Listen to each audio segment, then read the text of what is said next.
Merci parce que tu nous prends en charge. Merci parce que tu nous guéris. Merci Seigneur Jésus.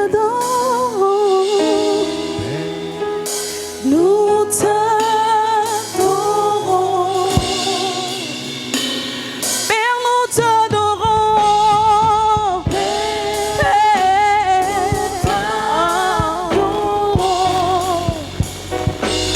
Père, nous t'adorons. Père, nous t'adorons. Père, nous t'adorons.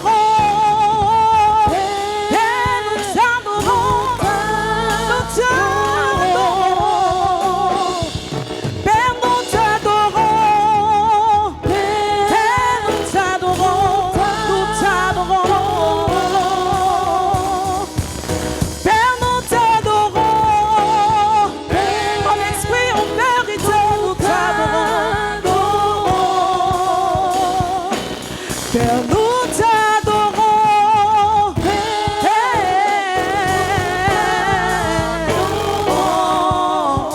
Et tu es digne d'être adoré. Oh Jésus, nous t'adorons. Nous t'adorons. Père, nous t'adorons. Père, nous t'adorons. Père, nous t'adorons. Père, nous t'adorons. Sous vos ovations, nous recevons l'homme de Dieu, le pasteur à vie. On acclame bien le Seigneur pour son serviteur. Nous acclamons Jésus-Christ. Nous acclamons le roi des rois. Nous acclamons le Seigneur des seigneurs. La raison de ce culte, c'est pour l'honorer. C'est pour lui dire qu'il est bon, qu'il est extraordinaire. Amen. Amen. Nous venons de quitter le mois d'octobre et nous rentrons maintenant dans le mois de novembre. Pour ne pas dire que nous sommes déjà entrés dans le mois de novembre. Ensemble, nous allons remercier le Seigneur pour son amour manifesté en ce mois d'octobre. Il a été avec toi. Il s'est manifesté. Ensemble, prie le Seigneur et dis-lui merci. Merci Père, tu nous as sauvés du présent siècle mauvais. Tu as été avec nous Père. Tu nous as préservés, tu nous as gardés. Tu as été avec cette église grâce sur grâce. Tu as été avec tous tes enfants Seigneur. Merci Papa. Oh, nous témoignons du tréfonds de notre cœur, ta bonté, ta fidélité Papa. Tu es tellement bon, tu es tellement merveilleux Seigneur. Je n'ai que le fruit de mes lèvres Seigneur. Je n'ai que mon cœur pour te présenter, pour te dire merci. Un merci qui provient du plus profond de mon être, du plus profond de mon âme, Seigneur. Les mains sur le cœur, nous te disons merci. Merci pour ce mois, ce 10e mois. Tu as été avec nous, tu nous as gardés, tu nous as protégés. Oh Seigneur, merci pour ta grâce. Tu nous as sauvés du présent siècle mauvais, sauvés de la honte, sauvés de beaucoup de calamités, de difficultés. Gloire à toi, Seigneur. Merci, Seigneur. Gloire à toi. Nous te rendons toute la bénédiction. Merci, Seigneur. Le mois d'octobre, c'était quoi? Nous sommes rentrés avec quelle pensée le mois d'octobre? C'était quoi? Ah, non. Sauvés. Sauvés. Nous sommes sauvés du présent siècle mauvais. Sauvés du présent siècle mauvais. Vous vous souvenez? C'est comme ça que lorsque tu es en train de prier, tu es en train de dire Seigneur merci parce que tu m'as véritablement sauvé. Lorsque les gens voulaient mettre de la honte sur moi, Père, tu m'as sauvé. Lorsque les gens voulaient peut-être faire des coups bas contre moi, Seigneur, tu m'as protégé. Lorsque les gens se sont levés, ils ont fait des complots dans le but de me faire tomber, sans toutefois que toi-même tu sois informé. Mais c'est lui qui était là et qui t'a défendu. C'est comme ça que lorsque nous sommes en train de prier, nous disons merci Seigneur. Il y a certains parmi vous qui ont pris un avion même et qui sont venus.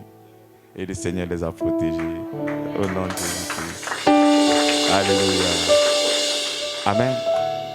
Et ce mois, nous allons d'abord prier pour ce mois de novembre. Et ce mois de novembre, j'entre avec cette pensée. Nous sommes toujours en Galates, Galates chapitre 4.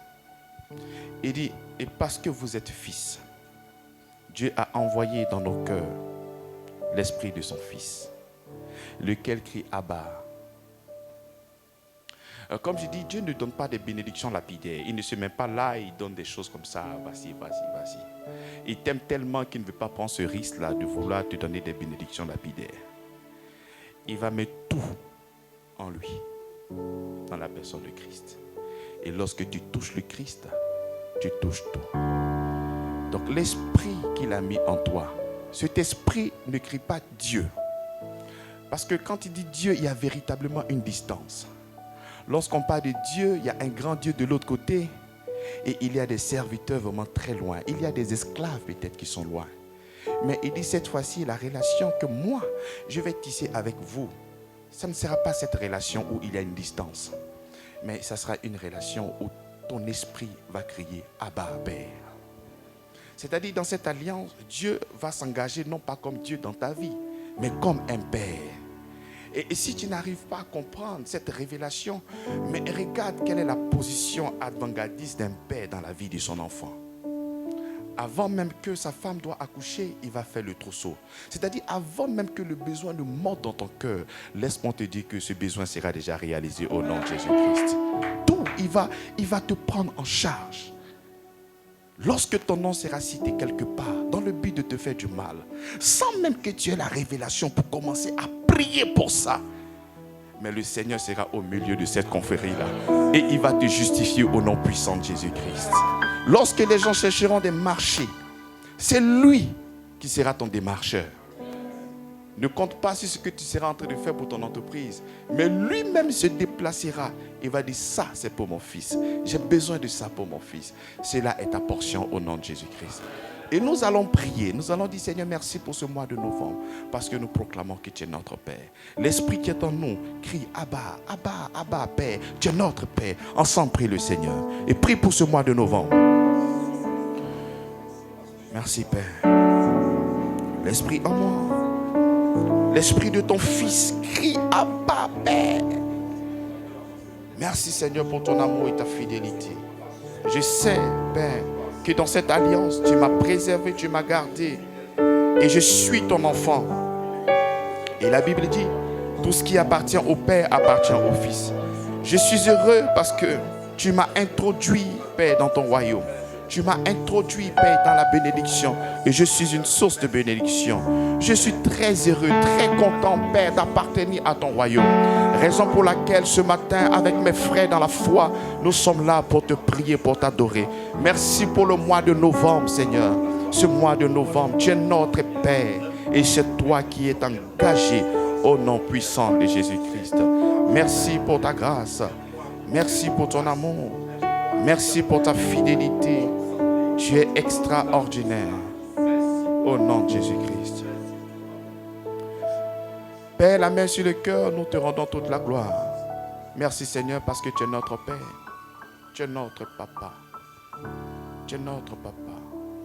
Notre Rédempteur. Tu es tout pour nous Seigneur. Et nous avons uniquement que le regard fixé sur toi. Toi qui es notre Père. Si nous-mêmes, les êtres humains, qui ne sont pas les initiateurs de l'amour, nous arrivons à faire des programmes pour nos enfants, à faire des programmes dans le but de scolariser, de faire du bien à nos enfants.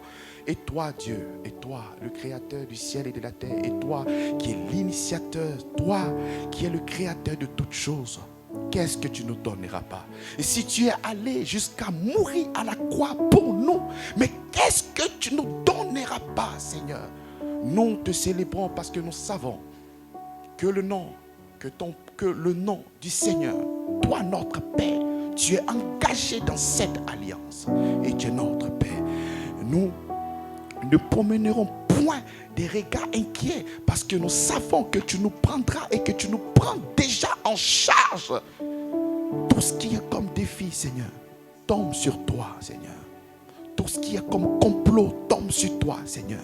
Tout ce qui est comme difficulté tombe sur toi, Seigneur. Et ça nous touche. Tout ce qui est comme malédiction tombe sur toi. Et ce qui nous touche, c'est la bénédiction. Tout ce qui est comme maladie tombe sur toi. Et ce qui nous touche, c'est la guérison. Tout ce qui est comme manque tombe sur toi. Seigneur, tu as supporté. C'est comme ça que tu es devenu un homme. Et tu as supporté dans le seul but que nous puissions porter le contraire de ce que tu as supporté. Seigneur, merci pour ce mois de novembre extraordinaire. Et nous savons que nous ferons encore des exploits et des exploits en ton nom, au nom puissant de Jésus-Christ. Nous acclamons son nom. Nous acclamons sa fidélité. Alléluia. Bien-aimé, lorsque tu veux acclamer, acclame bien. Lorsque tu veux acclamer, acclame bien. Il faudrait que ton acclamation dévance ton miracle. Ne sois pas comme Thomas. Thomas, il voulait voir avant d'acclamer. Thomas voulait voir avant de s'incliner. Mais toi, j'aimerais que tu puisses acclamer avant de voir ton miracle. Ainsi soit-il, au nom puissant de Jésus-Christ. Amen. Nous allons chanter.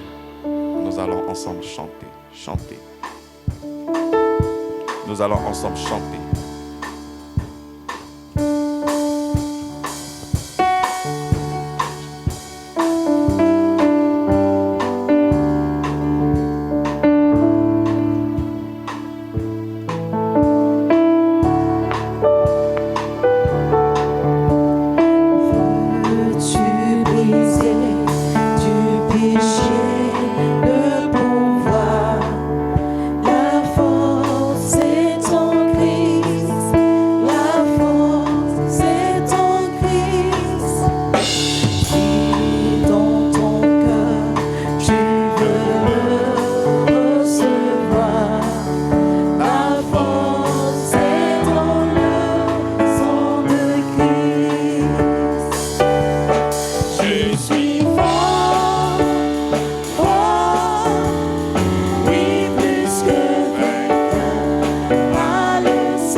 Amen.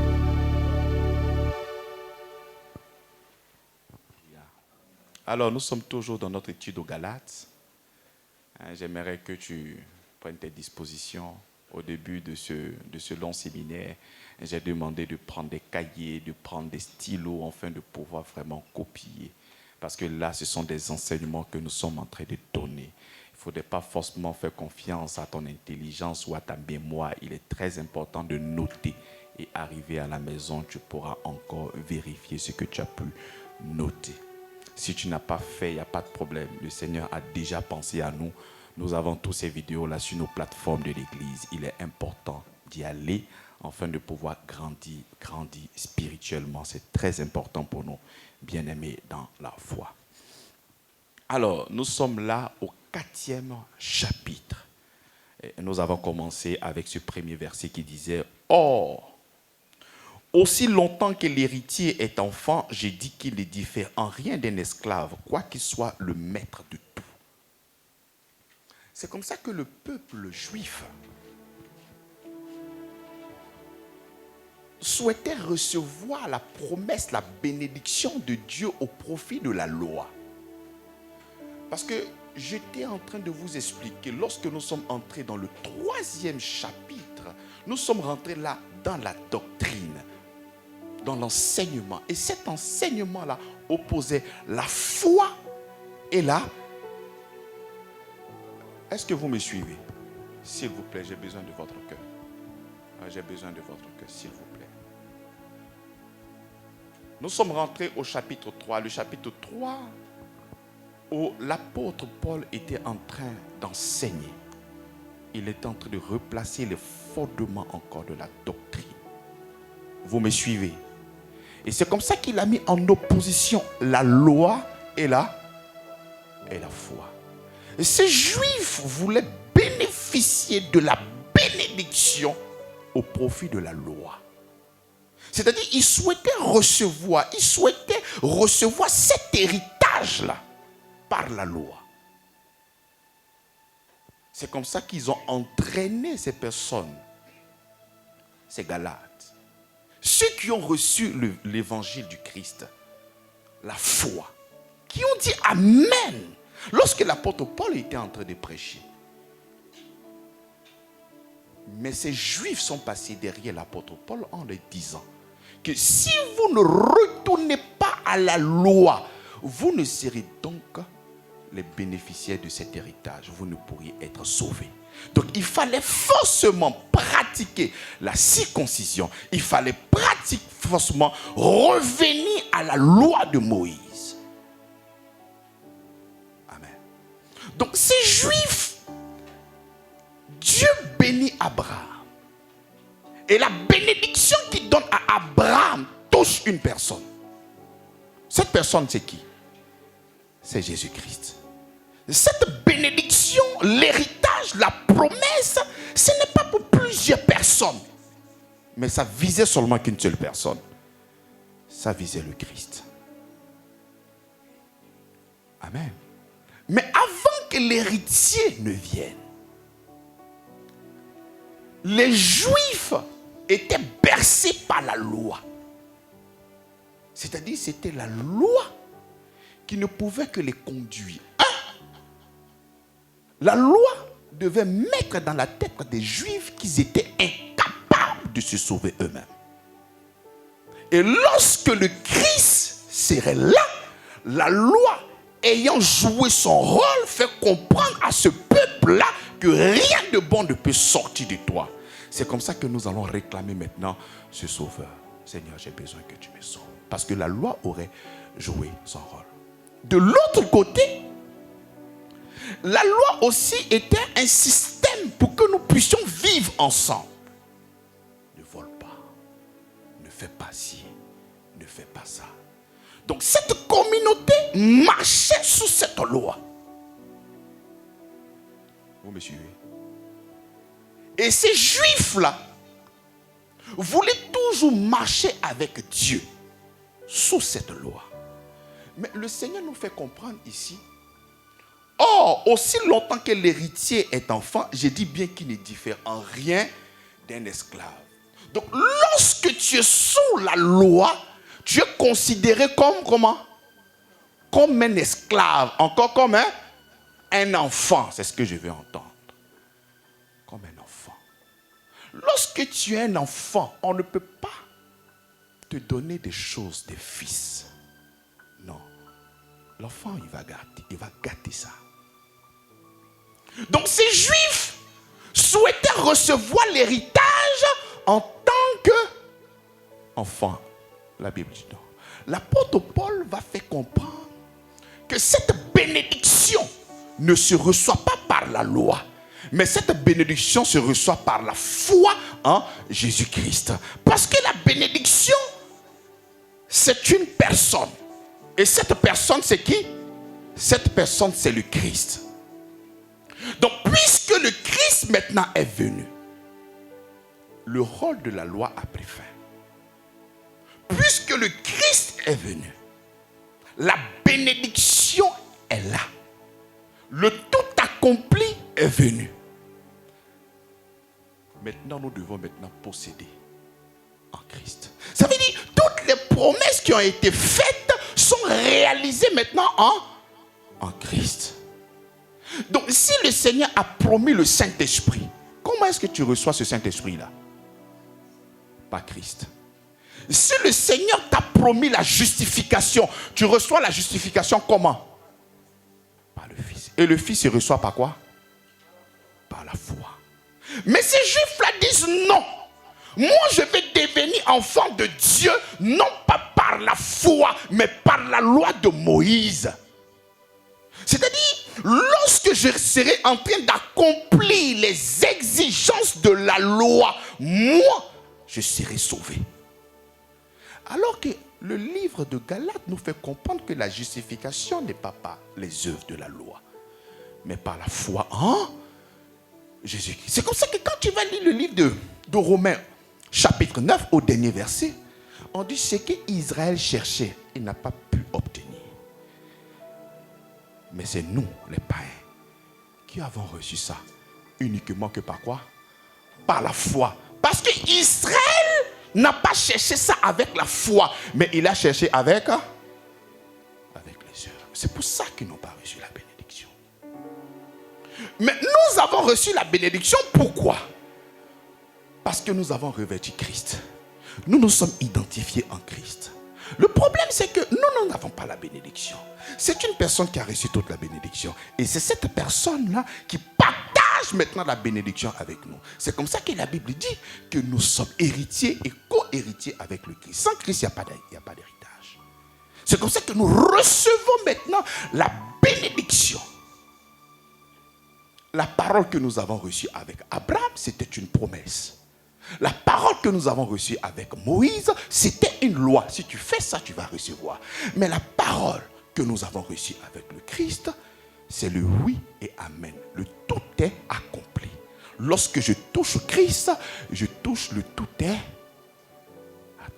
accompli. C'est comme ça que les Juifs n'ont pas bénéficié. Ceux qui cependant marchaient encore sous la loi ne pouvaient pas jouir de tout le travail de notre Seigneur Jésus-Christ. Amen. Ça, c'est en ce qui concerne les Juifs. Mais lorsque nous regardons encore, nous avons encore une autre révélation. Or, aussi longtemps que l'héritier est enfant, je dis bien qu'il ne diffère en rien d'un esclave, quoi qu'il soit le maître de tout. Lorsque tu es un enfant, on ne confie pas des grandes choses aux enfants. On confie des grandes choses aux fils. C'est comme ça que si tu as moins de 18 ans ici et que ton père décède, c'est à 18 ans que tu ne pourras que toucher ton héritage. C'est vrai que tu es héritier, mais tu ne pourras pas toucher. Tu es conduit par qui? Par des administrateurs, par des tuteurs. Pour te donner encore un exemple, ton père t'a laissé soit une voiture, mais tu as 10 ans. Est-ce que tu peux rouler la voiture? C'est seulement quelqu'un qui pourra peut-être te conduire. Amen. Donc tu ne pourras pas véritablement au premier plan bénéficier et jouir de la bénédiction, quoique tu sois le maître de tout. Pourquoi? Parce que tu es un enfant.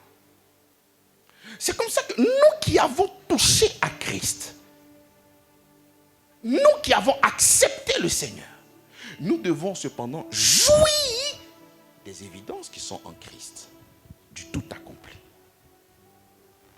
Mais lorsque nous regardons encore notre vie, il y a comme l'impression que la Bible ne dit pas la vérité. Parce que j'ai touché au Christ, mais je ne vois pas cet héritage-là. C'est parce que tu es encore un enfant.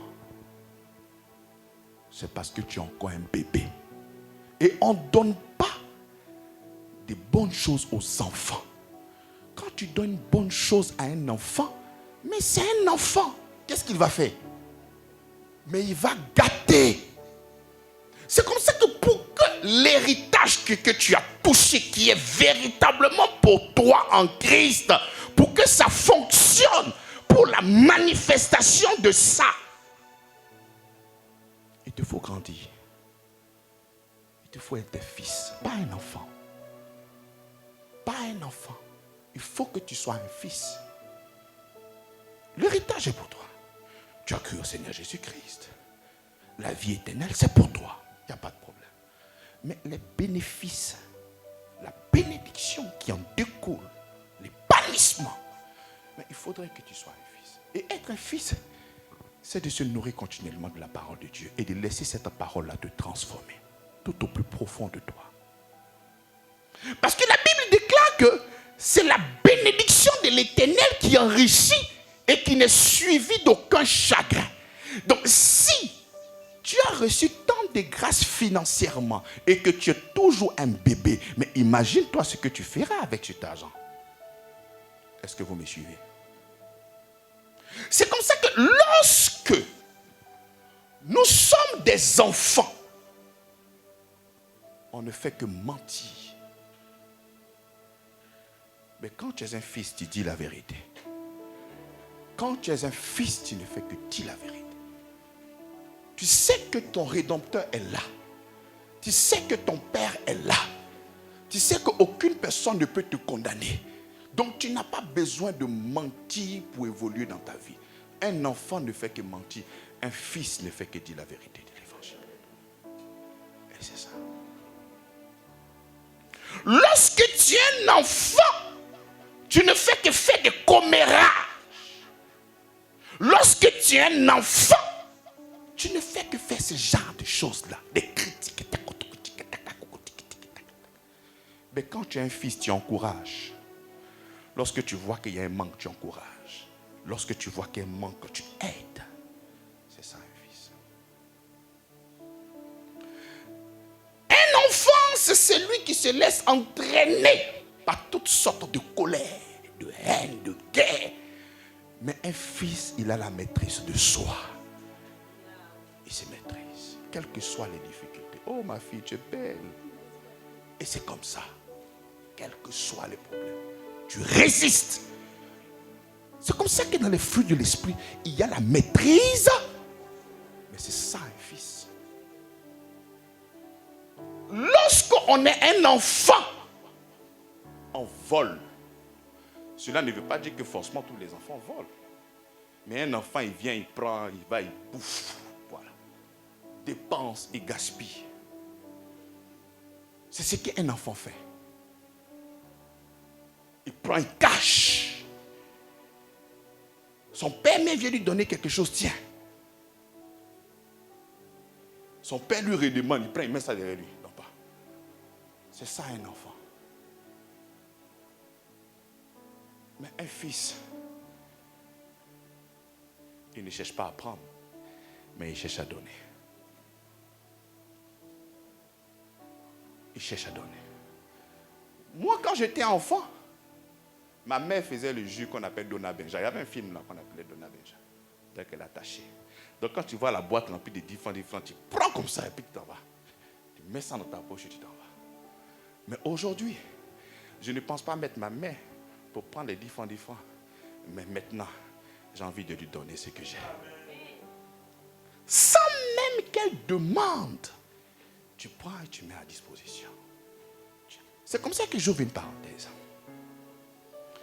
Regardez, je prends un exemple. Tout père sérieux n'a pas besoin qu'on vienne l'exhorter pour dire paye l'école de ton enfant.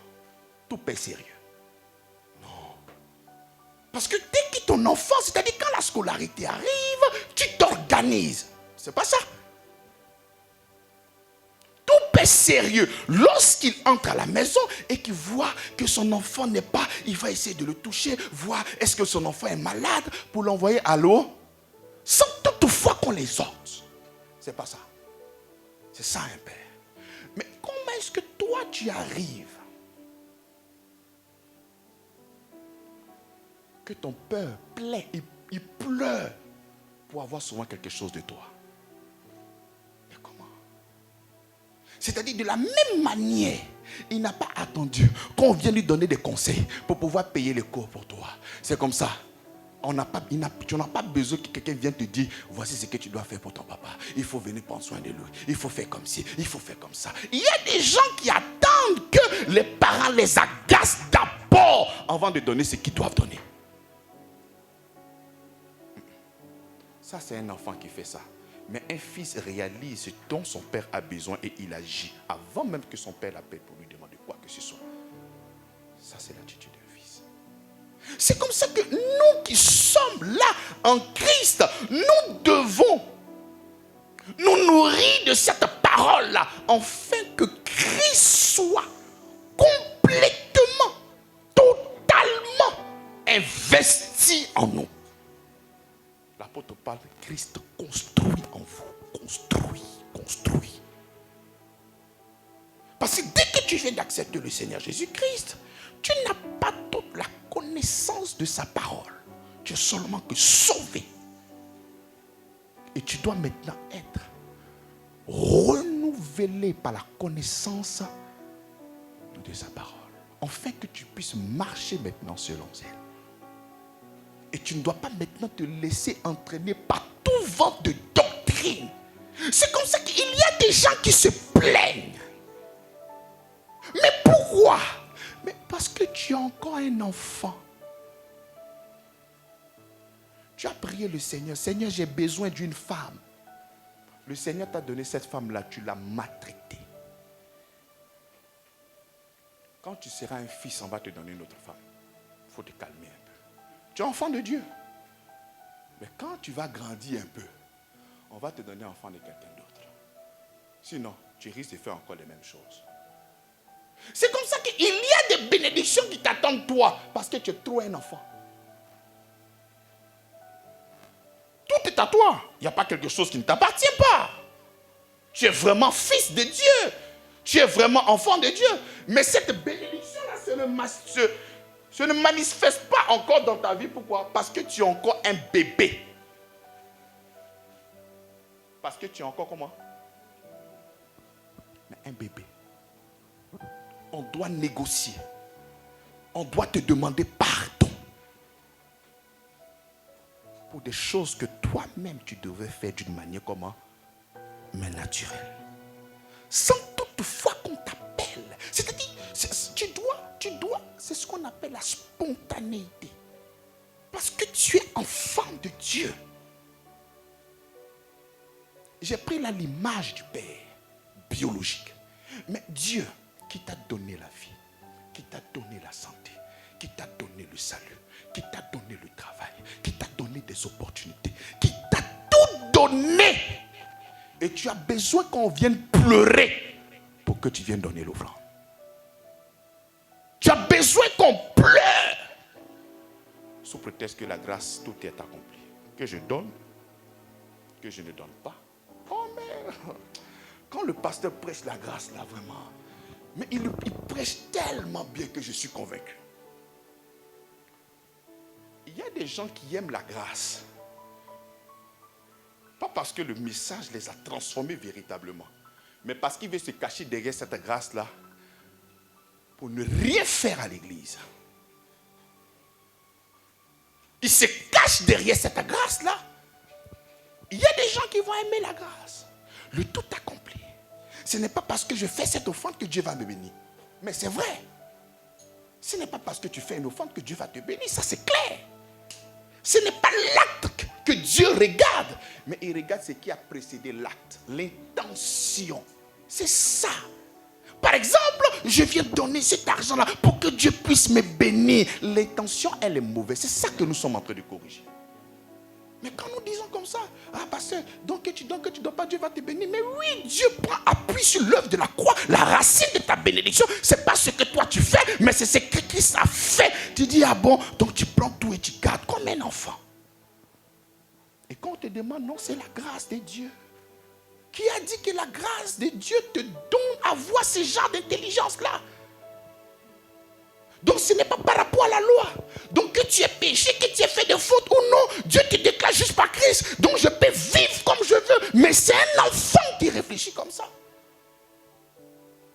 La loi, c'est de l'extérieur à l'intérieur. C'est-à-dire la loi est gravée sur 2 pierres. Et la loi te dicte ta conduite. Voilà ce que tu ne dois pas faire. Ça, c'est la loi. Et il y a une relation, une distance qui existe entre des pierres et toi. Entre les pierres et toi, il n'y a pas de relation. On ne peut pas avoir une relation avec des pierres. Ça, c'est l'image de la loi. De l'extérieur à l'intérieur. C'est-à-dire, la loi t'oblige à être ce que tu n'es pas. La loi te dit, si tu pêches, si tu commets l'adultère, on va te lapider. Pourquoi tu ne commets pas l'adultère? Pas peur d'être... Mais sinon, à l'intérieur de toi-même, tu as envie de faire. C'est pas ça. Je ne trompe pas ma femme, parce que si je trompe ma femme, j'aurai le sida. Pourquoi tu ne trompes pas ta femme? Et s'il n'y a pas sida? Le fils, tout ça est déjà écrit sur la tablette de son cœur. La grâce, c'est de l'intérieur à l'extérieur. La bonté, la vie de Christ découle en toi. Donc qu'il y ait sida, qu'il y ait des malédictions, mais je ne fais pas ça à cause de ça, mais parce que je suis fils de Dieu par la foi en Jésus-Christ. Donc je ne rentrerai pas dedans. C'est ça. C'est comme ça que ceux qui sont des enfants, si tout de suite il y a un décret qui descend comme ça, du haut des cieux, que l'enfer n'existe plus, il y a beaucoup de personnes qui ne seront plus à l'église. Parce qu'il y a certaines personnes qui viennent à l'église, on n'est pas allé en enfer. Toi, ta motivation, même dans la prière, toi tu pries pour ne pas que les sorciers te bouffent. C'est-à-dire ce qui te conduit même dans la prière, c'est encore le diable. Mais le Fils, ce qui le conduit, c'est le Christ. C'est l'Esprit de Christ qui le conduit. Ce n'est ni la peur, ce n'est ni la crainte, mais c'est l'amour du Père qui le guide. C'est ça, un fils. Donc tu veux voir la bénédiction. Il y en a d'autres même qui souhaitent avoir la bénédiction pour marcher sur les plus faibles. Mais Dieu connaît ton cœur. C'est pour ça que tu es encore comme ça là. Tu attends encore. Tu es enfant de Dieu, il n'y a pas de problème. Mais tu attends. Alléluia. C'est comme ça que nous devons véritablement comprendre. Il dit aussi longtemps que l'héritier est enfant, je dis bien qu'il ne diffère en rien d'un esclave, quoi qu'il soit le maître de tout. C'est vrai que tu es le maître de tout. Mais tu es comment? Comme un esclave. On n'a pas dit que tu es esclave, mais tu es comme un esclave. Parce que lorsqu'on regarde un esclave, quand on te voit, c'est pareil. Mais tu n'es pas esclave. Tu n'arrives pas à jouir de tout ce que ton Père a fait pour toi à la croix de Golgotha.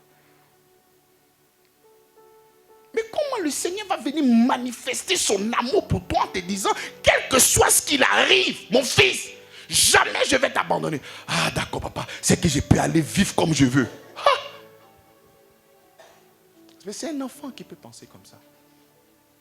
Un fils ne peut pas penser ainsi. Je donne toujours des exemples, c'est bon de redonner. Tu dis à ta femme, quel que soit ce qui va se passer entre toi et moi, jamais moi je ne vais t'abandonner. Et puis ta femme dit, ah bon, donc je peux aller te tromper chérie. Tu vois qu'il y a quelque chose qui ne va pas. Donc tu ne peux pas t'adosser sur l'expression de l'amour de Dieu. Et fais ce que toi tu as envie de faire. Sous prétexte que je suis sous la grâce. Tu peux recevoir la grâce comme un bon intellectuel. Et ce message ne va pas te transformer à l'intérieur de toi. Croyez-moi. Aujourd'hui, il y a beaucoup de personnes qui essaient d'étudier la Bible. Pas pour être convertis, mais dans le but de trouver des fautes. Amen. Dans le but de trouver quoi? Lorsque tu lis la Bible, C'est pour que cette parole-là te transforme ou pourquoi? Or, aussi longtemps que l'héritier est enfant, je dis bien qu'il ne diffère en rien d'un esclave, quoi qu'il soit le maître de tout. Mais il est sous des tuteurs et des administrateurs jusqu'au temps marqué par le Père. Nous aussi, de la même manière, lorsque nous étions enfants, nous étions sous l'esclavage des rudiments du monde. Mais lorsque les temps ont été accordés, Dieu a envoyé son Fils né d'une femme née sous la loi, afin qu'il racheta ceux qui étaient sous la loi, afin que nous réussissions l'adoption. Et parce que vous êtes fils, Dieu a envoyé dans nos cœurs l'esprit de son Fils, lequel crie Abba Père. Ainsi, tu n'es plus esclave, mais fils. Et si tu es fils, tu es aussi héritier par la grâce de Dieu. Autrefois, ne connaissant pas Dieu, vous serviez les dieux qui ne sont point de leur nature. Mais à présent que vous avez connu Dieu, ou plutôt que vous avez été connu de Dieu, comment retournez-vous à ces faibles et pauvres rudiments auxquels de nouveau vous voulez vous asservir encore? Vous observez les jours, les mois, les temps, les années. Je crains d'avoir inutilement travaillé pour vous. C'était ça et cette belle prédication qui était l'objet de notre culte du dimanche passé. Amen. Et nous allons rentrer maintenant dans la deuxième partie. Amen. Galates chapitre 4, à partir du verset 21. Il dit, dites-moi, vous qui voulez être sous la loi, n'entendez-vous point la loi? Car il est écrit qu'Abraham eut 2 fils. Un de la femme esclave et un de la femme libre. Mais celui de l'esclave naquit selon la chair. Et celui de la femme libre naquit en vertu de la promesse. Donc nous avons quoi en opposition? Nous avons la promesse et puis nous avons quoi? Comment? La chair. Vous ne lisez pas vos Bibles. Hein? Ces 2 choses sont allégories. Car ces femmes sont 2 alliances. L'une du mont Sinaï enfanta. Pour la servitude, c'est Agar. Car Agar, c'est le mont Sinaï en Arabie. Et elle correspond à la Jérusalem actuelle, qui est dans la servitude avec ses enfants. Mais la Jérusalem d'en haut est libre. C'est notre mère. Car il est écrit, régis-toi stérile, toi qui n'enfantais point. Éclate et pousse des cris, toi qui n'as pas éprouvé les douleurs de l'enfantement. Car les enfants de la délaissée seront plus nombreux que les enfants de celle qui était mariée. Pour vous, frères, comme Isaac, vous êtes enfants de la promesse. Et de même qu'alors celui qui était né sous la chair persécutait celui qui était né selon l'esprit. Ainsi en est-il encore maintenant. Mais que dit l'Écriture? Chasse l'esclave et son fils, car le fils de l'esclave n'héritera pas avec le fils de la femme libre. Amen. C'est pourquoi, frères, nous ne sommes pas des enfants de l'esclave, mais de la femme libre. Donc, dans la partie doctrinale, l'apôtre a commencé à partir du chapitre 3 et il va mettre en opposition la loi et la foi. Donc, il a fini de défendre la doctrine à partir du 3e chapitre. Et quand il arrive maintenant au 4e, il continue toujours de défendre. Mais cette fois-ci, il va prendre un exemple. C'est comme ça que dans la Bible que vous voyez, il y a beaucoup d'allégories. Tu vois, même quand tu lis l'Ancien Testament, il faudrait lire l'Ancien Testament avec le regard de Christ. Parce que quand tu lis l'Ancien Testament, que tu n'as pas le regard de Christ, tu ne vas rien comprendre. Parce que toute la Bible ne parle que de lui. C'est comme ça, quand tu vas même dans l'Ancien Testament, parce que ce texte-là, lorsqu'on parle d'Abraham, il se trouve où ça? Dans l'Ancien Testament. C'est comme ça, il dit que ces 2 femmes-là, en réalité, représentent 2 religions. Représentent en réalité 2 alliances. C'est comme ça que quand tu as le regard de Christ, tu arrives maintenant à décoder ce qui était caché autrefois. Lorsque tu n'as pas le Christ, ces choses-là sont voilées. Il Il y a comme un voile sur ton regard. Tu n'arrives pas à comprendre. C'est comme ça que le mercredi, il y a quelqu'un qui m'a posé la question. Mais pasteur, pourquoi le peuple de Dieu était en captivité? J'ai dit, il ne faudrait pas seulement que regarder l'histoire. Il faut monter dans la spiritualité. Ce que tu dois comprendre, c'est le peuple là-bas. C'est le peuple Israël qui est en captivité. Mais ce que tu dois voir par là, c'est le peuple de Dieu qui est en captivité chez le diable. Si toi tu vois Israël en Égypte, il faut en réalité voir les hommes qui sont en esclavage chez Satan, chez le diable. Et quand Moïse vient de délivrer, en réalité, tu dois comprendre que c'est Jésus qui vient pour délivrer. Donc il faut essayer de voir. Lorsque tu lis l'Ancien Testament et que tu n'as pas le regard de Christ, tu vas faire fausse route. Par exemple, tu vas te poser la question, mais pourquoi Dieu demande d'aller marier une prostituée? Mais il y a quoi de différent là-dedans? Mais lorsque tu n'as pas le regard de Christ, mais tu ne vas pas comprendre. En réalité, c'est parce que ces personnes-là se prostituent en adorant d'autres dieux. Donc il a demandé à Osée d'aller marier une prostituée pour savoir qu'est-ce que ça fait dans le cœur. Donc lorsque nous avons là le regard de Christ, nous arrivons à comprendre que ce n'est pas une question de prostituée, femme, non. C'est une question de révélation. Tu me laisses, tu vas adorer d'autres dieux. Tu me laisses, tu vas adorer d'autres dieux. Toi, va marier une femme prostituée. Ah! Donc ça fait mal. C'est ça qu'il faut voir. Donc l'apôtre Paul va nous expliquer cette allégorie. Il dit, mais vous qui voulez marcher sous la loi, marcher sous la loi, qu'est-ce que cela veut dire? Si j'obéis à tout ce que le Seigneur me demande de faire, c'est en ce moment-là que le Seigneur va me bénir. C'est ça, marcher sous la loi de Moïse. Parce que Deutéronome chapitre 28, le verset 1er dit, si tu obéis à tous les commandements, moi Dieu, je te bénirai. Et effectivement, ça a existé. Mais cette loi-là a pris fin. Cette dispensation a pris fin. Nous sommes maintenant avec notre Seigneur Jésus-Christ. Lorsque le temps est venu, et ce temps-là est arrivé. Et c'est le Christ. Maintenant, nous devons nous détourner de cette loi parce que ce n'est pas une bonne espérance. Cette loi n'a pas pu justifier quelqu'un. Cette loi n'a pas pu sanctifier quelqu'un. Cette loi n'a rien produit dans la vie de quelqu'un. Mais celui qui a produit quelque chose dans ta vie, c'est le Christ. Mais comment est-ce que toi, tu vas laisser cette espérance par laquelle tu t'approches de Dieu? Tu vas laisser cette espérance-là pour aller te mettre sous un joug. Donc il pose la question. Il dit, dites-moi, vous qui voulez être sous la loi, n'entendez-vous point la loi? Car il est écrit qu'Abraham eut 2 fils. Lorsque Abraham cherchait un enfant, Dieu a promis à Abraham. Il a dit que je te donnerai. La bénédiction était axée sur qui? Sur l'homme ou sur Dieu? Qui devait donner la bénédiction? Qui devait donner l'enfant? C'est Dieu ou c'est Abraham lui-même? Il a dit, je te donnerai. C'est le Seigneur qui est engagé. Alléluia. Donc ça, c'est la promesse faite. Donc c'est le Seigneur qui s'engage à le faire. C'est pas ça? Donc dans cette attente, il attend. Sa femme, rongée par l'esprit de la culpabilité, qu'est-ce qu'elle lui dit? Manko, voilà ma servante qui est là. Il faut faire ton travail, tu vas me donner un enfant. Car c'est comme ça, il peut dire. Et doyen Abraham, tu as patienté, hein? Mais ce sont des allégories.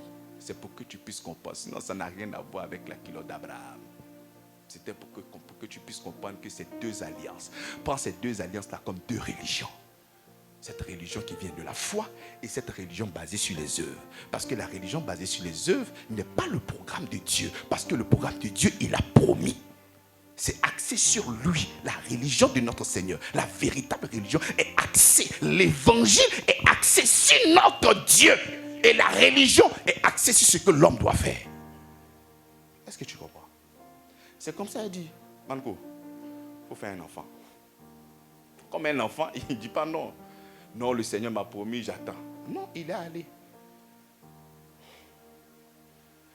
Voilà pourquoi je vous dis que le Saint-Esprit, c'est un gentleman.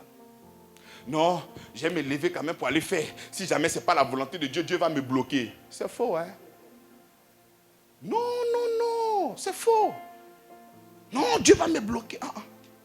Non, si moi je suis appelé, je sais qu'un bon matin, j'aime me lever pour prêcher. Non. Il te donnera le désir de ton cœur. Ne pense pas que le Saint-Esprit vient pour t'obliger. C'est un gentleman. Je puis tout par celui qui me fortifie. Il faudrait qu'il trouve en toi la volonté. Et c'est lui maintenant qui vient te donner la capacité de pouvoir faire, de pouvoir accomplir. Le Seigneur travaille avec nous. C'est comme ça que je dis que quand le diable vient habiter en toi, on appelle ça possession.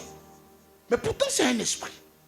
Mais quand Dieu vient habiter en toi, on n'appelle pas ça possession. Parce que tu as encore tes facultés. Mais il vient te rendre capable. C'est comme ça que quand je viens prêcher, ne pense pas que je suis omnibulé. C'est parce que même quand je suis en train de dormir, je suis en train de rêver, en train de prêcher. Tellement que j'aime ça. Je veux servir. Il faudrait que tu aies ça en toi. Tu n'as pas l'envie d'évangéliser. Souvent, ta tête, ton visage est serré. Il faudrait que toi-même, tu penses à tous ces genres de choses. C'est comme ça que le Seigneur te revêt de cette capacité, afin que tu puisses le faire au nom puissant de Jésus-Christ. Donc, il nous dit qu'Agar, c'est le mont Sinaï. Vous vous souvenez du mont Sinaï? Lorsqu'il a reçu la loi, cette montagne-là crachait le feu. Cette montagne-là était difficile, épouvantable. Tu ne pouvais pas là-bas être en relation avec un Dieu qui crache le feu. C'était difficile. Mais comment est-ce que toi tu veux t'approcher de cette montagne qui crache le feu? Mais c'est comme ça que les pasteurs qui sont encore sous la loi, c'est ce que vous aimez. Parce que quand il crache le feu, Dieu va te maudire si tu n'es pas payé ta dîme. Tu es le premier à payer. Mais dans la grâce, quand on te dit, frère, Christ a tout fait, viens avec amour et donner. Parce que là même, l'église, elle ne veut pas que ça grandisse. Bien aimé, même si toi tu es difficile, même si tu résistes, je vais demeurer dans ce message-là. Tu ne veux pas, ne fais pas. Mais je sais que le Seigneur va susciter des hommes et des femmes obéissant à sa parole et ils le feront au nom puissant de Jésus-Christ. Si toi tu veux demeurer enfant, en surfant sur ça et faire ce que tu as envie de faire, mais Hosanna. Hosanna. Et c'est ça. Lorsque la loi, ça manipule. C'est-à-dire, même pour annoncer un programme, on a besoin de te manipuler.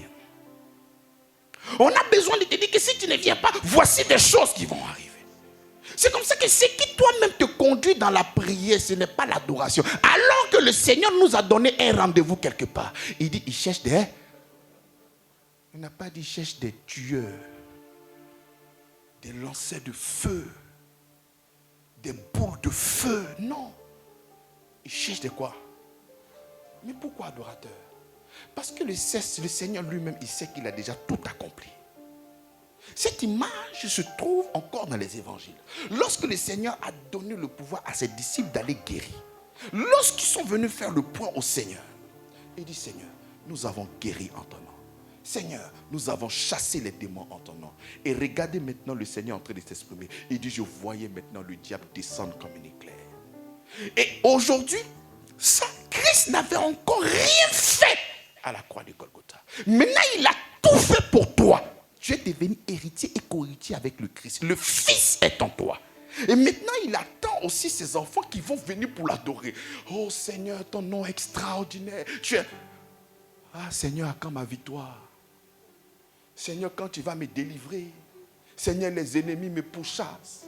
Mais il se demande, est-ce que lui, il a véritablement fait quelque chose pour nous à la croix de Golgotha? Lui-même, il est étonné. Et c'est pas cette loi-là. La loi montre l'insuffisance. Tu dois faire ça pour que tu puisses recevoir.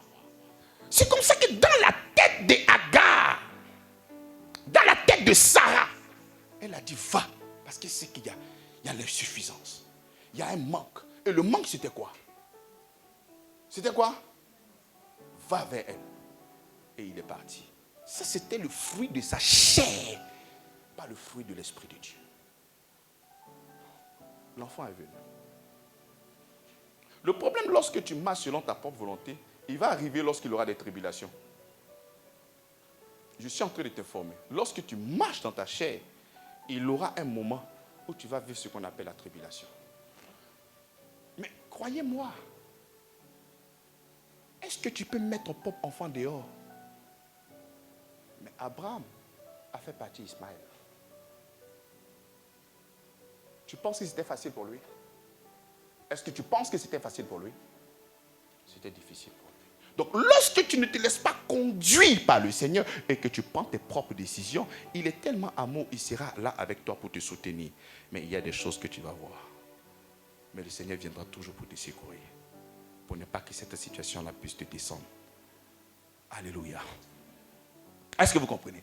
Donc, vous qui voulez marcher, mais ne savez-vous pas qu'il y avait la promesse là d'un côté et il y avait maintenant la chair. Donc, Isaac vient de la promesse. Donc, Isaac est le don de Dieu.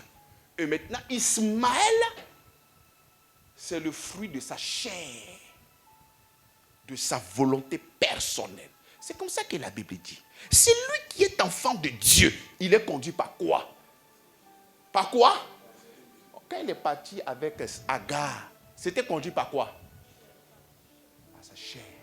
C'est comme ça que toi, étant enfant de Dieu, je pense que pour pouvoir t'aider, aider même ton quotidien, pose-toi les questions. Est-ce que c'est la pensée de Dieu qui est là? Est-ce que ça, c'est pas ma volonté personnelle? Parce qu'il faut chercher toujours à connaître le dessein de Dieu pour ta vie. Et c'est comme ça que ça sera extraordinaire pour toi.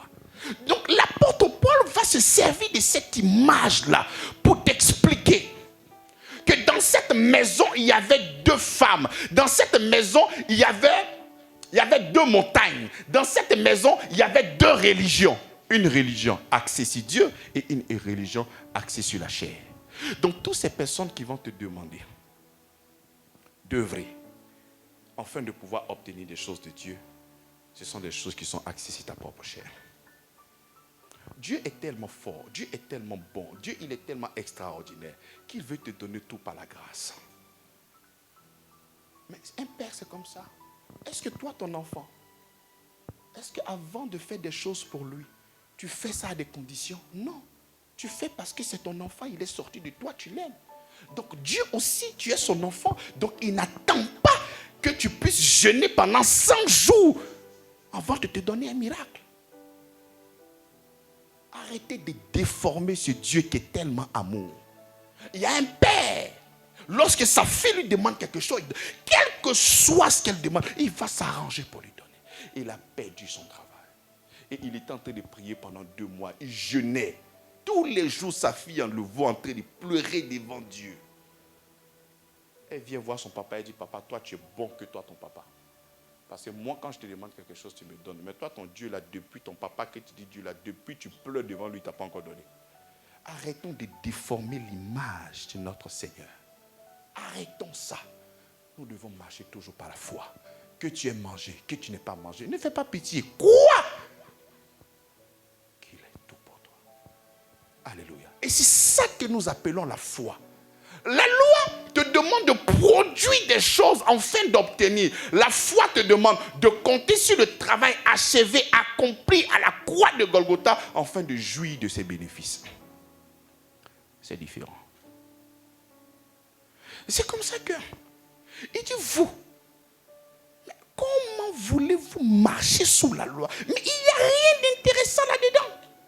Il a même dit au chapitre 3, au 10e verset, que tous ceux qui s'attachent à la loi sont frappés par quoi? Mais il est en train de démonter, il est en train de déconstruire, dénoncer que le moyen par lequel nous devons nous approcher du Seigneur, c'est pas quoi? Mais comment est-ce que vous voulez, avec tout ce que je vous ai donné comme enseignement, mais pourquoi revenir sur des préceptes? Pourquoi? Donc, ce qui s'est passé dans la maison d'Abraham, c'était la loi et la grâce. C'est comme ça que lorsque la Bible est en train de parler, il dit que nous sommes de la Jérusalem céleste. C'est-à-dire que nous ne sommes pas enfants d'Abraham par la chair. Nous sommes enfants d'Abraham par quoi? Par la foi. C'est comme ça que nous ne sommes pas la Jérusalem terrestre, mais la Jérusalem comment? Céleste. celle qui est la femme libre. La femme comment? Libre. Pas esclave. C'est quoi un esclave? Tu as envie de faire, tu n'as pas envie de faire, tu vas faire forcer. C'est ça être esclave. J'ai l'addiction. Je sais que fumer, droguer n'est pas bon. J'ai ça en moi, je sais que ce n'est pas une bonne chose. On met dessus ici la cigarette, habit dangereux, tue. Je vois ça, j'ai envie d'arrêter, mais je ne peux pas. C'est ça qu'on appelle esclave. Il y a comme un être supérieur qui dirige ton être. Même quand tu as envie de faire quelque chose de bien, tu ne le peux pas. Tu veux, mais tu ne peux pas. C'est ça qu'on appelle comment? Esclave. Mais en Christ, tu n'es plus esclave. Tu es libre. En Christ, tu n'es plus esclave. Mais comment est-ce que tu peux voir ces deux alliances où ici tu es esclave et ici tu es libre et toi tu préfères aller te mettre là où toi tu es esclave? C'est comme ça que les enfants aiment l'esclavage. C'est ça. Ne fais pas, ne fais pas, ne fais pas, ne fais pas comme si. C'est ça que toi tu aimes.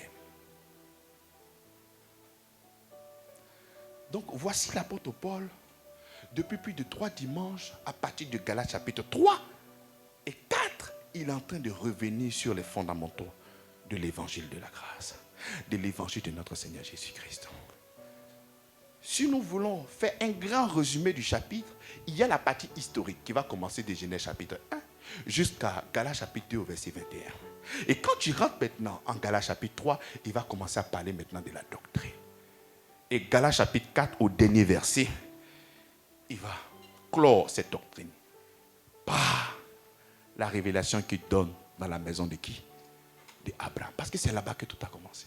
Donc il prend l'image de chez Abraham pour expliquer la loi et la grâce. Et il pose la question, mais toi qui veux être sous la loi là, tu ne sais pas que quand tu es sous la loi, tu es esclave? Tu ne sais pas ça? Est-ce que tu ne sais pas ça? C'est comme ça que quand tu dis que tu es fils, tu dois avoir aussi le comportement d'un fils. On ne doit pas te courir après. Alléluia. Nous allons rentrer maintenant dans le chapitre 5. Le chapitre 5, l'apôtre Paul, sous la déclaration de tout ce qu'il a donné comme enseignement, il va rentrer maintenant dans ce qu'on appelle en quoi? L'exhortation. Amen. Il va maintenant quoi? Nous exhorter. Nous lisons. Voici, il dit, c'est pour la liberté que Christ nous a affranchis. Demeurez donc fermes et ne vous laissez pas mettre de nouveau sous le joug de quoi? De la servitude. Mais comme il a fini de démontrer au chapitre 3, au chapitre 4, que nous ne sommes plus sous la loi et que nous sommes libres, il va maintenant t'exhorter. Et cette exhortation-là dit quoi? C'est une exhortation très sérieuse et tu dois considérer ça, bien-aimé, dans la foi. Qu'est-ce qu'il nous dit? C'est pour la liberté que Christ a affranchi. C'est pourquoi? Que Christ nous a affranchi. Demeurez donc comment? Ferme. Et ne vous laissez pas mettre de nouveau sur le jour de la servitude. Nous prenons Actes. Chapitre 15, le verset 10 à 9. Acte 15, le verset 10. Maintenant donc, pourquoi tentez-vous Dieu en mettant sur le cou des disciples un joug que ni vos pères, ni nous n'avons pu porter? Mais c'est par la grâce du Seigneur Jésus-Christ que nous croyons être sauvés. C'est comme ça qu'il y a beaucoup de personnes, lorsque vous n'êtes pas ici, ou peut-être vous êtes encore sur Internet, certaines personnes viennent encore vous mettre sur ce jour-là. C'est comme ça que l'apôtre ici, en Actes chapitre 15, il dit, maintenant donc, pourquoi tentez-vous Dieu? C'est-à-dire, à chaque fois que tu vas venir mettre le joug sur le cou d'un enfant de Dieu, c'est quoi? C'est Je vais vous donner une image pour que vous puissiez comprendre. La loi que le Seigneur a donnée autrefois, aucune personne n'a pu pratiquer cette loi-là. Est-ce que vous comprenez? Et maintenant que la foi est venue, là où nous devons nous approprier les bénédictions de notre Seigneur, toi maintenant tu viens demander aux gens de venir obéir à la loi. Mais toi-même tu demandes aux gens d'obéir à la loi là. Est-ce que toi-même tu as pu obéir? Ce que tu dois maintenant donner comme exhortation, comme prédication, c'est l'obéissance à la foi. L'obéissance de la foi. Et non l'obéissance de la loi, mais l'obéissance de quoi?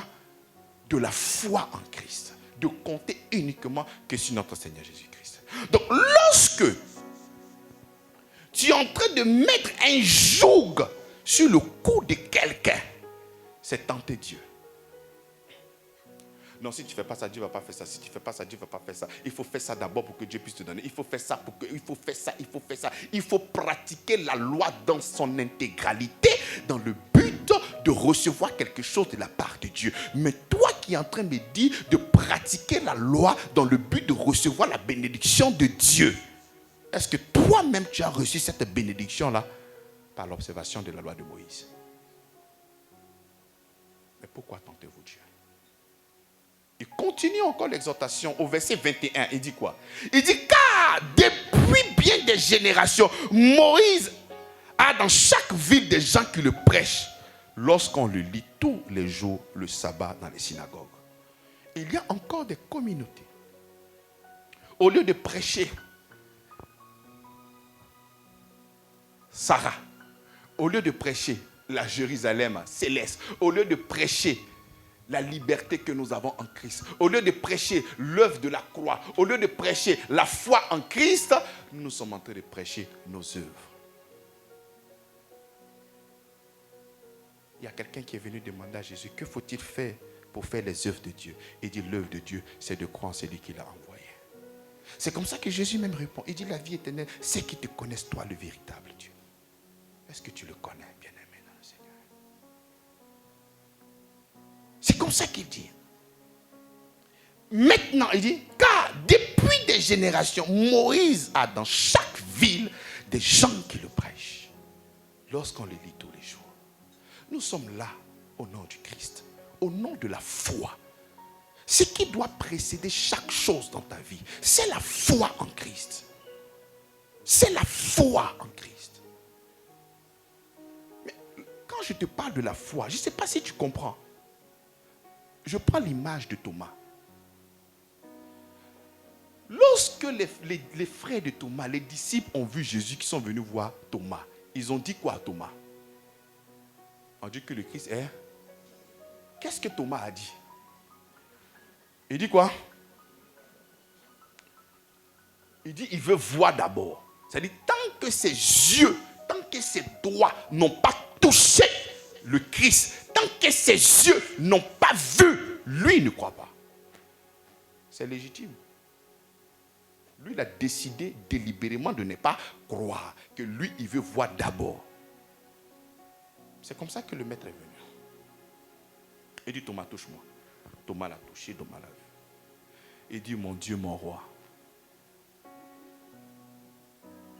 Donc Thomas a vu d'abord avant de...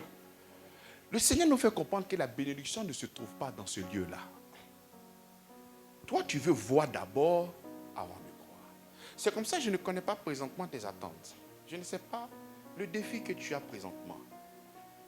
Mais lorsque ce défi-là se présente là, commence à proclamer. Commence à voir autre chose que ces défis-là. Par exemple, je donne toujours des exemples pour que tu puisses comprendre. Je pose la question à quelqu'un. Et si tout de suite le Seigneur te fait une grâce, quelque chose peut-être que tu attends depuis longtemps, qu'est-ce que tu as fait? Ah, je vais sauter, je vais crier Hosanna.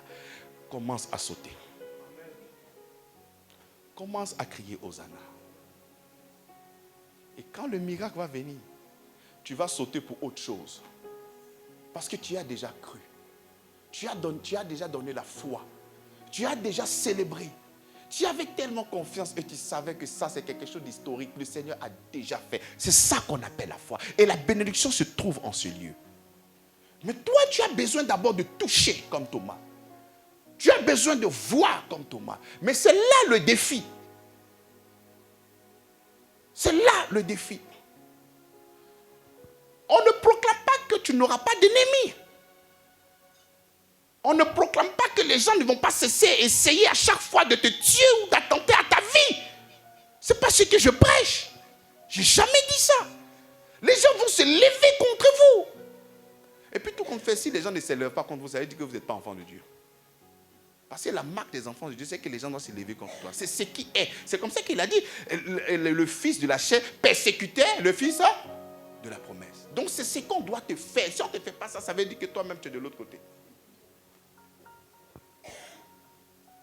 Et quand on te persécute, toi tu dois toujours continuer à avoir l'œuvre de la croix. Tu ne dois pas être transformé par ce que toi tu vois, mais toujours renouvelé par l'Esprit de Christ qui est en toi. C'est comme ça que tu as le regard toujours fixé sur lui.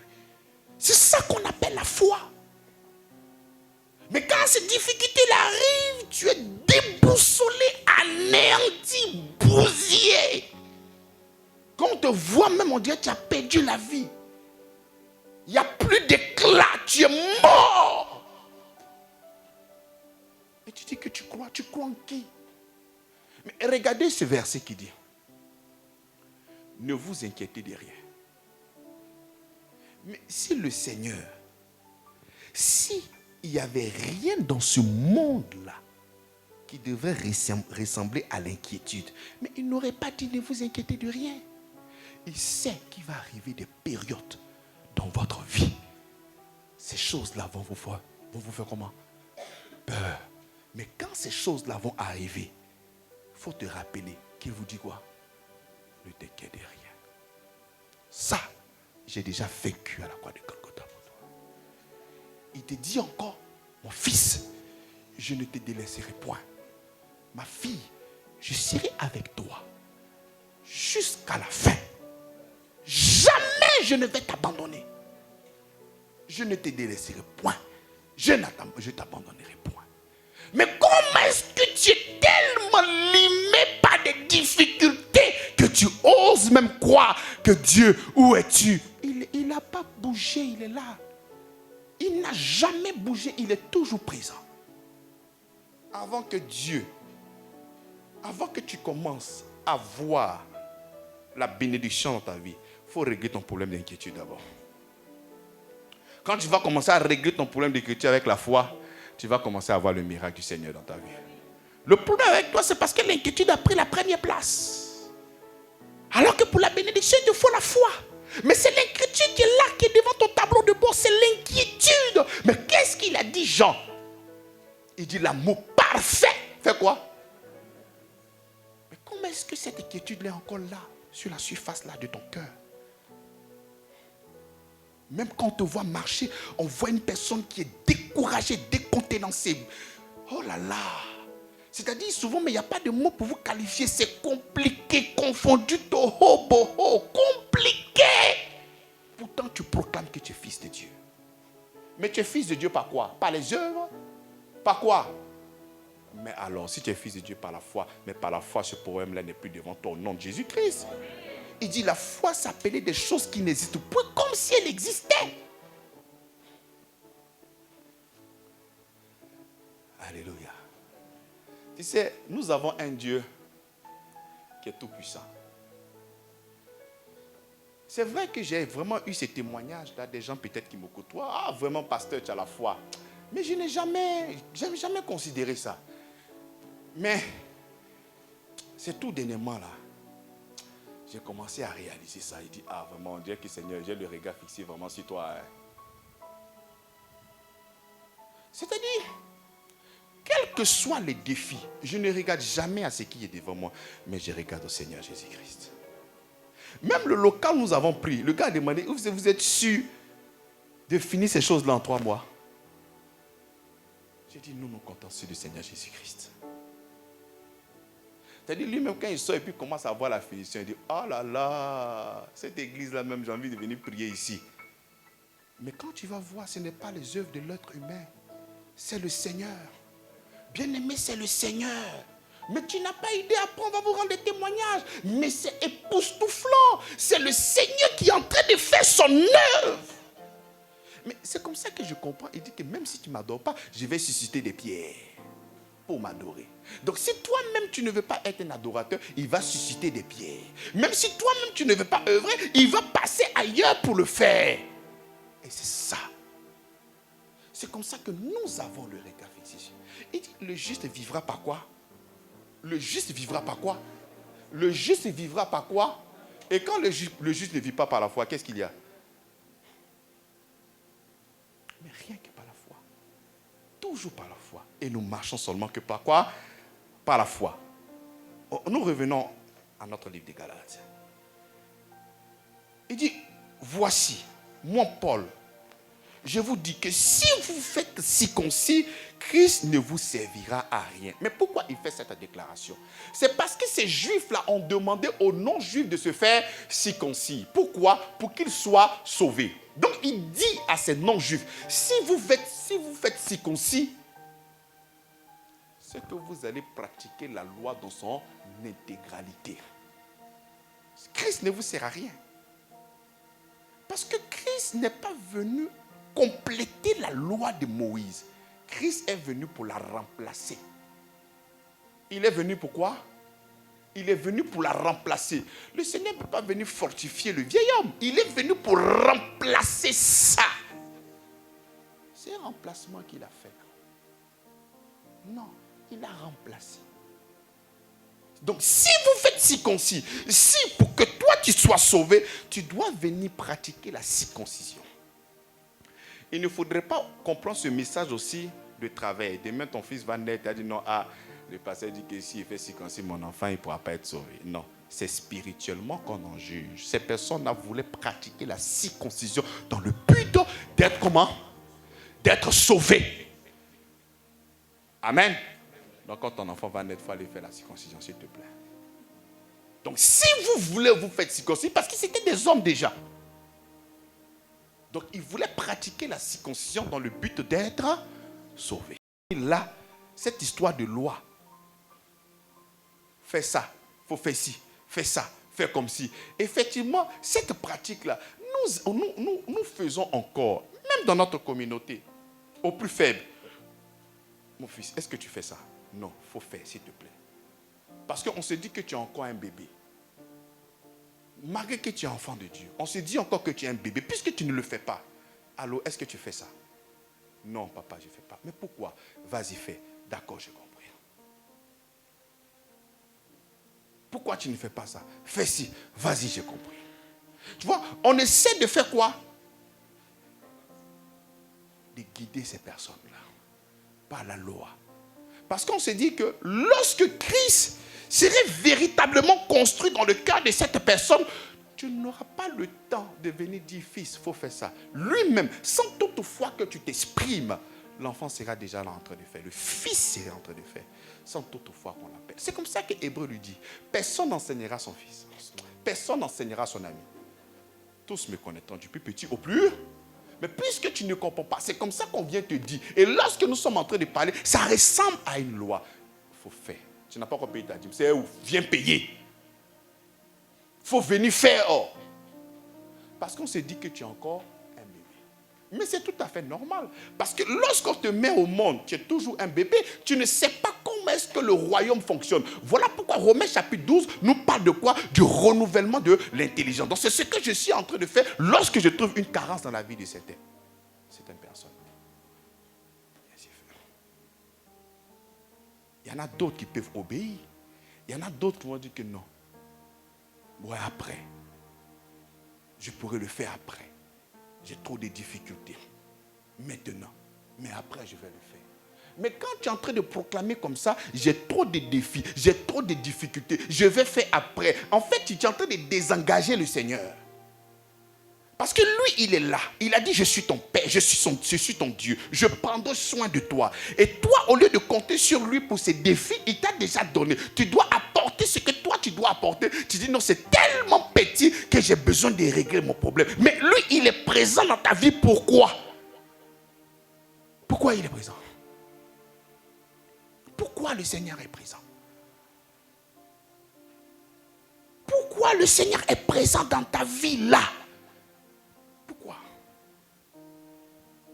Souvent même, ce que tu gaspilles comme ça est plus que même la dîme. Mais vous devez comprendre que tout ça, c'est l'ennemi qui fait dans le seul but que vous ne puissiez pas faire avec spontanéité.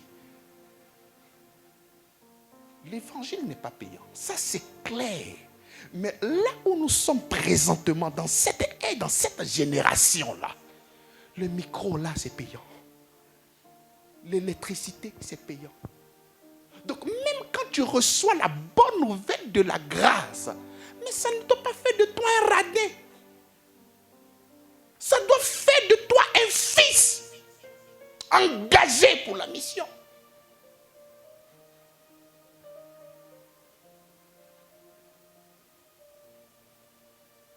Il continue. On va terminer bientôt. Il dit, je proteste encore, une fois, à tout homme qui s'est fait circoncis qu'il est tenu de pratiquer toute la loi. 4.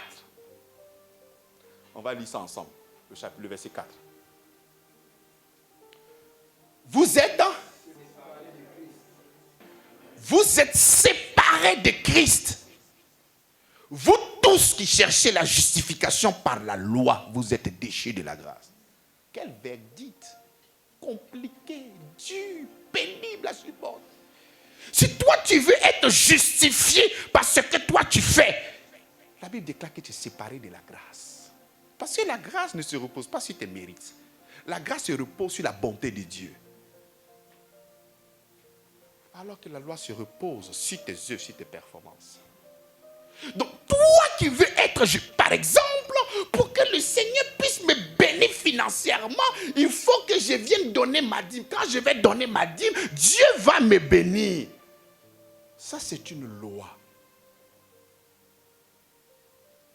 En fait, on pratique les mêmes actions, mais nous n'avons pas les mêmes motivations. C'est ça que certaines personnes parmi vous ne comprennent pas. Dans la loi, on donnait la dîme.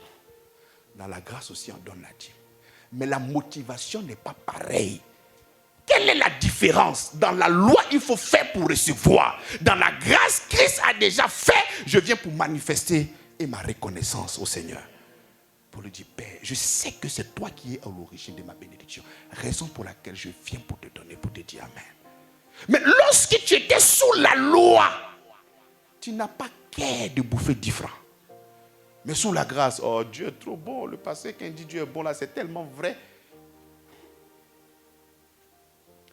La bonté de Dieu ne crée pas le libertinage. La bonté de Dieu ne crée pas l'amalgame. La bonté, l'amour de Dieu crée l'adoration dans notre cœur. Oh, tu es tellement bon, papa. Je me répands et je te célèbre pour tout ce que tu fais dans ma vie. C'est comme ça que Jean dit, parce que tu nous as aimés le premier, nous t'aimons en retour. Donc mon amour n'est pas la racine. C'est son amour qui est la racine. Et la réponse à son amour, c'est mon amour. Donc lorsque tu me vois en train de œuvrer dans la maison de mon Père, ce n'est pas la racine, mais c'est la réponse. Voilà pourquoi il faut répondre favorablement à l'œuvre de la croix. Et répondre favorablement à l'œuvre de la croix, c'est ta participation à tout ce qui concerne l'œuvre du Seigneur Jésus-Christ. Que ce soit l'évangélisation, que ce soit les cultes, que ce soit les offrandes, que ce soit les dîmes, que ce soit tout, tu le fais par la foi.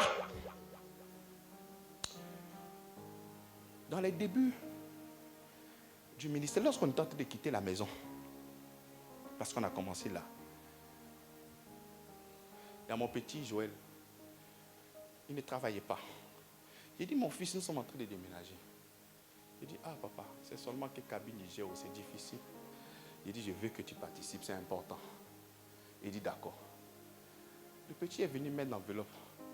100 000 francs. J'étais scandalisé, choqué. Ah, mais où il a enlevé tout cet argent? Arrivé un moment, j'ai dit, mais qu'est-ce que j'ai fait? Je devais laisser le petit se débrouiller avec son argent. Oh là là. C'est comme ça qu'après, il a dit qu'il allait se marier, qu'il allait faire mariage à 4. Il a dit, mon petit, je te donne ma voiture pour te marier. La salle, là, c'est ici. C'est petit, mais on va se marier ici. C'est comme ça qu'on a organisé le mariage. Toute l'église a participé. Et après, il a eu son travail, il a été embauché quelque part. Donc, nous devons comprendre que l'obéissance, c'est l'obéissance à la foi. L'obéissance à la foi. Il faut croire que ce Dieu-là, il est capable de faire quoi? De tout faire. Il est capable. Je finis avec le deuxième dimanche de la prédication lorsque nous étions en Galates. Il y avait des séries de témoignages où nous avons parlé de l'offrande de douleur. Vous vous souvenez? C'était intéressant. Mais vous n'avez pas aussi compris, il y a un angle qui est là, qui est très important. Autrefois, on lui a demandé de faire l'offrande de douleur dans le but de recevoir quelque chose de la part d'eux. David a marché aussi sous la grâce. David a marché sous la grâce. Il a vécu. Voilà pourquoi, même quand il était encore dans l'Ancien Testament, il a fait des révélations qui sont citées par l'apôtre Paul dans le livre de Romains. Il dit, heureux l'homme à qui Dieu n'impute pas son péché. C'est lui seul qui a pu discerner ça. Et il fait partie des personnes qui ont appelé Dieu Père. C'est lui qui dit, mon Seigneur est tellement grand que je ne peux pas lui donner une petite chose. Donc tu peux aussi pratiquer l'offrande de douleur, mais pas dans le but de pouvoir obtenir, parce que tu sais que tu as déjà tout obtenu en Christ, mais tu le fais pour manifester ta reconnaissance et ton amour pour lui. Je dis toujours que c'est la motivation qui change. Mais pourquoi en toi il n'y a pas le goût du sacrifice? Le sacrifice qui te bénit, ce n'est pas ce que tu fais, c'est l'œuvre de la croix. Mais ta reconnaissance, Dieu veut voir cette reconnaissance-là. Dieu veut voir cette reconnaissance. Soyez reconnaissants. Soyez, même si tu laisses même la spiritualité, dans le monde naturel. Je viens te donner un marché, tu ne me fais pas mon guet. Il n'y a pas de problème. Il n'y a pas de problème. Ou bien, je viens te demander crédit et tu ne payes pas après. Ah. Il y a fort. Ça, c'est ça l'homme. Mais Dieu ne fonctionne pas ici. Le Seigneur veut. Mais regarde, comment est-ce que tu es devenu enfant de Dieu? Mais c'est parce que tu as reconnu le Seigneur de gloire, qu'il est mort, enseveli et ressuscité pour ta justification. C'est comme ça que tu l'as accepté. Tu as reconnu que c'est le Seigneur qui est là, le Créateur du ciel et de la terre, celui qui est mort pour tes péchés. Lorsque le Seigneur te fait du bien, sois reconnaissant. Et encore ce mois, nous rentrons avec cette pensée. Nous sommes fils de Dieu. Il est notre Père. Ce Père-là a tout fait pour toi. Même aujourd'hui, lorsque tu es en train de parler de la justice, tu es enfant de Dieu, juste, saint, parfait. Ce n'est pas par tes efforts, mais c'est grâce à ce que lui, il a fait. Je ne veux pas te mettre sous un joug. Je ne veux pas te mettre sous l'esclavage. Je ne veux pas te mettre sous des rudiments. Mais j'aimerais que tu te laisses conduire par l'Esprit de Christ qui est en toi. C'est comme ça qu'il y a beaucoup d'entre vous qui ne voulaient pas vraiment vous laisser conduire par le Seigneur. Et après, maintenant, vous faites des grandes prières. Seigneur, vraiment, accorde-moi l'amour dans mon cœur. Mais comment toi, tu as demandé au Seigneur de t'apporter l'amour? Comment? Lorsque Christ habite en toi, l'amour y est. Parce que la Bible dit, par son esprit, il a répandu son amour. Donc il y a des choses que tu ne peux pas venir demander. Qui a dit que Dieu donne des bénédictions lapidaires? Il est en toi et de lui maintenant découlent toutes sortes de bénédictions. Alléluia. Alléluia. Donc il dit, car vous tous qui cherchez la justification par la loi, vous êtes déchus, vous êtes séparés de Christ. Lorsque tu cherches à recevoir des miracles, pas des selles, pas des feux d'hysope, pas des jeûnes, pas des pratiques, c'est-à-dire c'est que toi tu engages, c'est ta chair et non le travail que Christ a fait. Parce que tout ce que toi tu es en train de faire pour recevoir la bénédiction, Christ l'a déjà fait pour toi. Mais d'après toi, pourquoi il a gêné? D'après toi, pourquoi il a gêné? Il a gêné pour ne plus que toi, tu puisses gêner afin de pouvoir obtenir la bénédiction. D'après toi, pourquoi il a été maudit? Il a été maudit pour que toi, tu puisses recevoir la bénédiction. D'après toi, pourquoi il est mort jeune? Il est mort jeune pour que toi, tu puisses mourir vieux. Tu seras rassasié de jour au nom de Jésus-Christ. Mais pourquoi il a fait tout ça? Pourquoi? Il a supporté tant de haine, de mépris, de rejet. C'est pour ne pas que toi, tu sois rejeté, que tu sois accepté par son Père au nom de Jésus-Christ. Il a été rejeté pour que toi, tu puisses accepter. Il était ton substitut. Le côté négatif, il a tout pris et il a produit en toi le positif au nom de Jésus-Christ. Ensemble, nous allons nous lever pour prier. Lui dire merci pour sa grâce et son amour infini.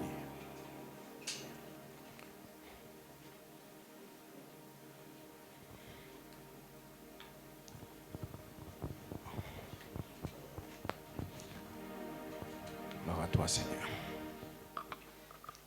Si autrefois tu n'avais seulement que le regard tourné vers lui, vers seulement que ta chair, si tu avais seulement que ton regard tourné sur ta chair, ta capacité, tes prouesses, bien-aimé, il faudrait que tu te réunis toi-même et que tu puisses voir seulement que le Christ au-dedans de toi. Rien que Christ. J'aimerais que tu pries avec moi. Vas-y, prie. Si autrefois tu n'avais seulement que tes prouesses, tu n'avais seulement que ce que toi tu pourras faire afin de pouvoir recevoir la bénédiction, j'aimerais que tu puisses prier maintenant. Prie, dis-lui Seigneur, je reçois tout par toi, toi qui es notre foi, toi qui es notre capacité, toi qui es la réponse à nos prières, toi qui es la réponse, toi qui es le tout est accompli, toi qui es l'acquis, toi qui es le Amen. Vas-y, exprime-toi. Vas-y, prie, prie, prie, prie. Faisons ça bien. Tu es le Dieu de ma vie.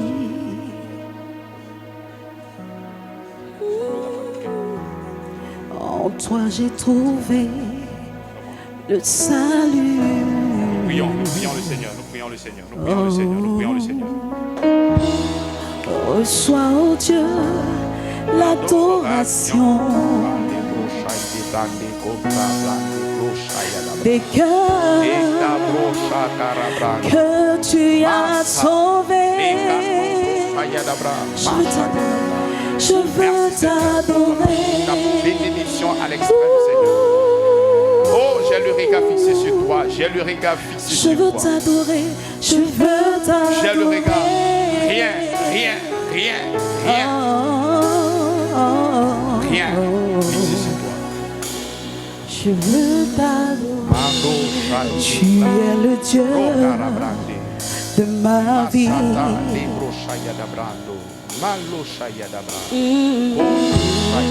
En toi j'ai trouvé le salut. Tu es bon pour moi, tu es bon pour ma famille. Tu es bon pour Gracieux. Tu es bon pour mes frères et les sœurs. Reçois, oh Dieu, l'adoration. Oh, nous nous soumettons à l'œuvre de la croix. Nous nous soumettons, nous nous inclinons à ce que toi tu as Des fait. cœurs Oh Seigneur, merci pour ta grâce. que Merci tu pour ta as bonté. sauvés. Je veux t'adorer. Je veux t'adorer. Merci pour ta grâce, ton amour, ton amour. Je veux t'adorer.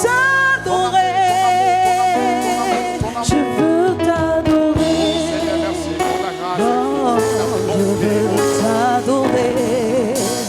Oh, je veux t'adorer.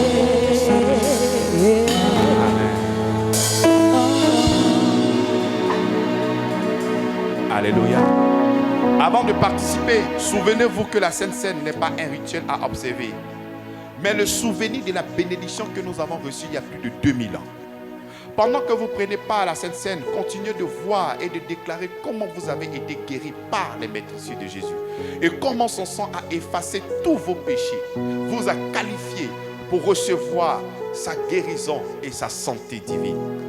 La Bible nous dit dans le livre d'Ésaïe 53, le verset 5, version Darby, qu'est-ce qu'il nous dit? Il dit, mais il a été blessé pour nos transgressions. Il a été meurtri pour nos iniquités. Le châtiment de notre paix a été sur lui. Et par ses meurtrissures, nous sommes guéris. Il ne dit pas que par ces maîtres sûrs, vous serez guéris. Mais nous avons un Dieu qui se conjugue au présent, pas au passé, mais au présent. Par ces maîtres sûrs, vous êtes comment? Vous êtes guéris au nom puissant de Jésus-Christ. Il continue, il dit, le Seigneur Jésus, la nuit qu'il fut livré, prit du pain. Et après avoir rendu grâce, il le rompit et dit, ceci est mon corps qui est pour vous. La valeur spirituelle de son corps, c'est pour vous, c'est pour vos maladies, en fait que vous puissiez recevoir la guérison. Parce que ce corps-là, il est encore mortel. Lorsque tu as accepté Jésus-Christ, c'est au niveau de l'esprit, pas au niveau de l'âme, pas au niveau du corps. Et la valeur spirituelle de son corps, c'est pourquoi? Mais c'est pour te guérir de toute difficulté, de toute maladie chronique, compliquée, où l'être humain n'a pas pu et ne peut pas guérir. Mais le Seigneur, lui seul, il peut le faire au nom de Jésus-Christ. Aucun fabricant de voiture ne peut dire que je ne peux pas réparer cette voiture, c'est impossible. Non, toute pièce chez le concessionnaire, il a donc cette capacité de pouvoir changer. Mais c'est tout à fait normal que l'homme soit limité dans le temps et dans l'espace, parce que ce n'est pas lui qui t'a créé, c'est lui qui t'a créé, c'est le Dieu créateur du ciel et de la terre. Et c'est comme ça que par son corps, tu reçois maintenant la guérison au nom de Jésus-Christ. Et il dit, ceci est mon corps qui est pour vous. Faites ceci en mémoire de moi, en mémoire. Bien-aimé, si la maladie et les difficultés t'ont tellement frappé, mais j'aimerais que tu aies en mémoire l'œuvre de la croix, que tu aies en mémoire ce que Christ a fait pour toi. C'est pour ta guérison qu'il a fait. Et dit de même, il prit la coupe aussi après le souper en disant, cette coupe est la nouvelle alliance en mon sang. Faites ceci toutes les fois que vous la boirez, en mémoire de moi. Vous devez comprendre que tout ce que Christ a fait pour nous est historique. Voilà pourquoi il nous demande de se souvenir de tout ce qu'il a fait à la croix de Golgotha. C'est comme ça que lorsque tu seras en train de prendre le pain, il faudrait que tu aies dans ton fond l'œuvre de la croix. Fixe dans ton esprit l'œuvre de la croix, parce que c'est de là que découle toute chose au nom puissant de Jésus-Christ. Nous soulevons maintenant le pain. Merci Seigneur. Merci Seigneur Jésus pour ton corps qui a été brisé. Merci d'avoir porté mes symptômes et maladies à la croix de Golgotha. Afin que je puisse avoir ta santé, ta plénitude. Je déclare que par tes meurtrissures, que par tes blessures que tu as portées, par les coups de fouet qui sont tombés sur ton dos, je suis complètement guéri. Je crois et je reçois ta vie de résurrection dans mon corps au nom de Jésus-Christ. Amen. Continue à lui dire merci. Dis-lui merci pour la guérison. Dis-lui merci pour ce mois. Dis-lui merci pour ce mois de novembre. Vas-y encore. Vas-y, célèbre ton Père. Célèbre. Ne te fatigue pas. Sois bavard. Exprime-toi. Et tu es digne d'être adoré. Oh Jésus, nous t'adorons, nous t'adorons, et nous t'adorons, et nous t'adorons, et nous t'adorons, Père, nous Longtemps j'ai entendu parler de toi, mais maintenant, mes yeux t'ont vu. Tu es amour. La présence du Saint-Esprit en moi me donne la supériorité, la puissance, la force, le courage, la patience, la foi, la détermination. Ta volonté étant accomplie dans ma vie, je suis donc saint, juste et parfait par le travail achevé de Jésus-Christ à la croix. Je manifeste donc ton règne sur la terre en pratiquant toute espèce de bonté, d'amour, d'honneur, d'évangélisation au nom de Jésus-Christ. Merci Seigneur pour le don de ta personne qui est mon pain quotidien. Tu es le vrai pain du ciel, le pain qui donne la vie aux morts. Merci Seigneur parce que tu m'as déjà pardonné en Jésus-Christ de tous mes péchés. Je te remercie pour ce beau cadeau. Je suis donc soumis à ta justice. Hier, j'étais esclave du péché. Mais aujourd'hui, je suis esclave de ta justice. Au nom de Jésus-Christ. Signes, prodiges et miracles se manifestent dans ma vie. Au nom de Jésus-Christ. Nous acclamons Jésus-Christ. Va dans ce mois en ayant la conscience de ton papa. Il est ton père. Aie l'habitude, même quand tu pries, dis papa. Quand tu dis papa, il y a vraiment la proximité. Arrête de dire mon Dieu, papa, papa. Il y a comme, commencer à prier beaucoup comme ça. Il sera là en tant que père pour toi au nom de Jésus-Christ. Amen.